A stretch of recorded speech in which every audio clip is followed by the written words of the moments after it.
Hello এভরিওয়ার্স, আসসালামু আলাইকুম। কেমন আছেন সবাই? তেল ভর্তা রেসিপি নিয়ে আপনাদের মাঝে হাজির হলাম। তেল ভর্তা করার জন্য এখানে লাগবে আমার কিছু পরিমাণ তিল। এই তিলটা আমার কিন্তু বাজার থেকে আনা, আর বাজার থেকে তিলের কিন্তু খোসা ছাড়াতে হয় না, এটা খোসা ছাড়ানোই থাকে। তো আর এরপরে আছে এখানে কিছু রসুনের কোয়া, পেঁয়াজ আর শুকনো মরিচ। আপনারা চাইলে কাঁচা মরিচ দিয়েও করতে পারেন। তো এবার এই তেলগুলো আমি প্রথমে সুন্দর করে ভেজে নেব। চুলার আঁচটা মিডিয়ামে রেখে বা একটু লোতে রেখে ভাজাভাজি করতে হবে, যেন পুড়ে না যায়। এভাবে লাল লাল করে ভেজে নিতে হবে। এরপর আমি কড়াইয়ে তেল দিয়ে দিলাম।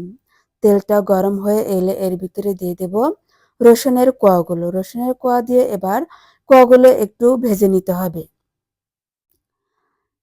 একটু নাড়াচাড়া করে ভেজে নিয়ে এর ভিতরে দিয়ে দিলাম শুকনো মরিচ। শুকনো মরিচ দিয়ে আবারও নাড়াচাড়া করে নিলাম।